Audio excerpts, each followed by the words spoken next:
When Daniel stopped his old truck in the middle of a deserted highway, he thought he was helping a stranger with a flat tire. He never imagined that the trembling woman in the rain, mud on her clothes, fear in her eyes, was the same CEO who had once fired him without mercy. But that night, as she whispered, "Please, don't hurt me, I can't walk," everything Daniel thought he knew about her and about himself was about to change forever. If you enjoy emotional and powerful stories like this one, make sure to like, comment, share, and subscribe to Folktales for more heart-touching stories every week.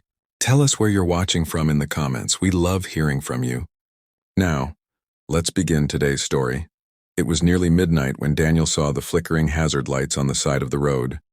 The rain had turned the asphalt into a mirror, reflecting the headlights of his truck as he slowed down. He was a single dad, exhausted from his double shift at the factory, but something inside him wouldn't let him drive past. When he stepped out and approached the car, he saw a woman leaning against the door, her leg twisted awkwardly. She looked terrified, as if she expected danger instead of help. Daniel's first instinct was to help, but the moment his flashlight hit her face, he froze. He knew that face. Emily Hayes, the CEO of the very company that had laid him off 2 years ago, right after his wife's death. She was the reason he'd struggled to feed his daughter, the reason he'd nearly lost his home. But now she was crying in the dark, clutching her leg, shivering like a child. For a long moment, Daniel said nothing. The storm around them grew louder, wind whipping his jacket. Emily's lips trembled as she whispered, "Please, don't hurt me. I can't walk." Those words cut through his anger like a blade. He realized she wasn't the powerful executive anymore, just a human being in pain. Without a word, he took off his jacket, draped it over her, and gently lifted her into his truck. The drive to the nearest town was quiet except for the storm. Emily kept glancing at him, guilt flickering in her eyes. "You're Daniel, aren't you?" she finally said, her voice low. "You used to work at Hayes Industries. I remember you." He gripped the wheel tighter. "Yeah," he replied. "And you remember firing me 2 days after my wife died." The silence that followed was heavier than the rain. Emily lowered her head, unable to meet his gaze.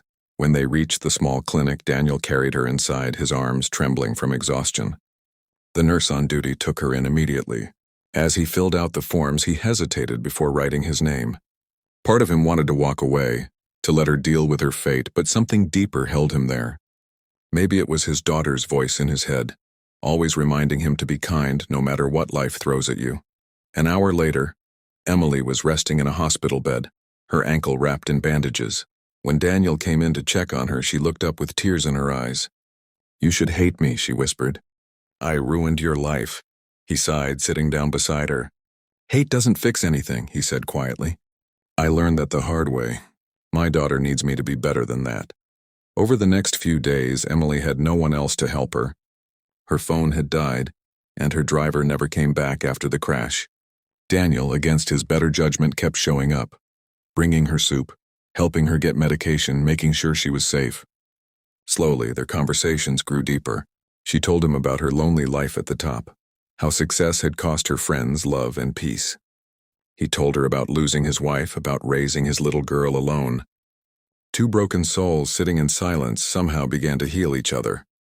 When Emily finally recovered enough to walk again, she insisted on visiting Daniel's small rented house.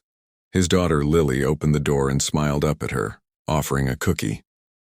Emily had never seen such warmth in years. That evening, she sat with them at the dinner table, laughing softly as Lily told stories about her school.